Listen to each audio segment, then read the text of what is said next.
Okay, so when I say renewable energy, what's the first thing that pops into your head? I bet it's solar panels, right?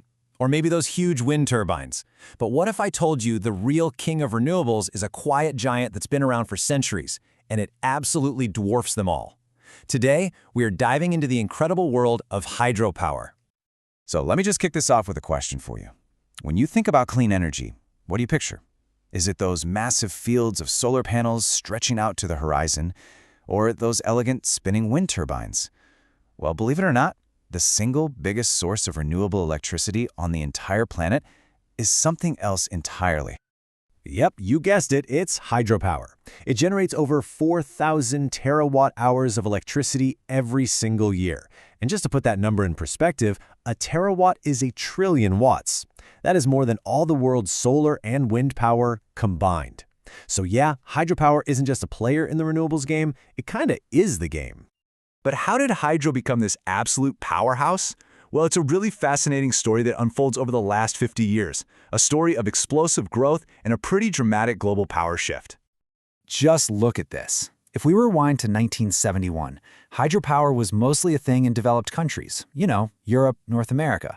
But since then, production has quadrupled. And almost all of that growth, it's come from the developing world, where the demand for energy was just skyrocketing. First, we saw a surge in Latin America, and then an absolute explosion in dam building led by China. I mean, this shift is just wild. The old guard of hydropower, places like Europe, the US, Japan, they've been completely overtaken. Today, China is just in a league of its own. It produces more clean energy from its rivers than Brazil and Canada put together. But here's a really important distinction. Producing the most power isn't the same thing as being the most reliant on it. So while China is the undisputed #1 for total generation, hydro only makes up about 17% of its electricity. Now compare that to a country like Norway, where a mind-blowing 93% of their electricity comes from the power of water. That is a country that literally runs on hydro. So we've seen the massive global scale of this thing, but how do you actually turn a river into the electricity that powers your home? The engineering behind it is actually surprisingly elegant. Let's zoom way in on a single plant and see how it all works. At its very core, it all comes down to gravity. I want you to think about it like this. Water that's stored way up high behind a dam. It's like a coiled spring. It's just packed with potential energy. The moment you release that water, all that potential energy gets converted into the powerful kinetic energy of motion. And that motion is what we can capture. It's really just a four-step dance. First, the dam creates a huge reservoir. Think of it as a giant battery of potential energy. Second, a gate opens, and gravity just takes over, pulling water down a massive pipe. Third, that powerful jet of water slams into a turbine, spinning its blades at incredible speeds. And finally, that spinning turbine turns a generator and poof, pure motion becomes clean, usable electricity.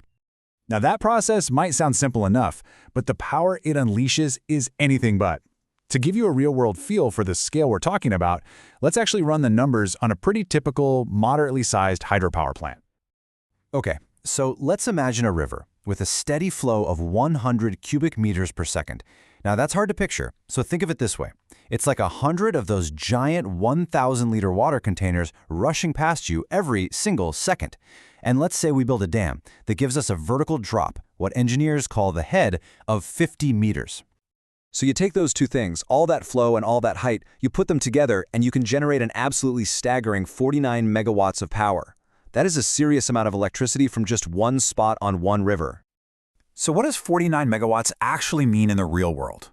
Well, even after you account for a little bit of energy loss in the system, it's still enough clean electricity to power over 88,000 homes. Think about that. A single, medium-sized hydropower plant can power an entire town. So that's the power of one plant.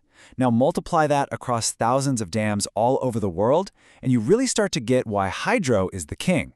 But with so much of it already built, is there any room left to grow? The answer to that is a huge, resounding yes. There are still these vast, untapped reserves of hydropower just waiting to be harnessed.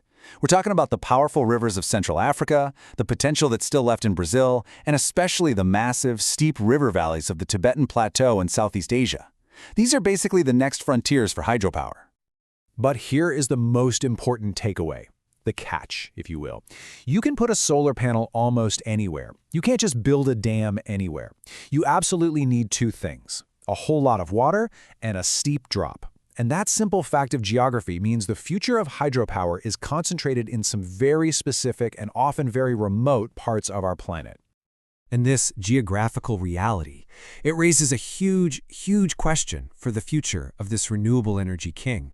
So, as we look to tap into what's left, what's the right path forward? Do we keep building more of these colossal, landscape-altering megadams? Or does the future actually lie in smaller, smarter turbines that are perfectly tailored to the unique geography of each individual river? It's really a debate between raw power and ecological precision, and it's a question that is absolutely going to shape the future of clean energy.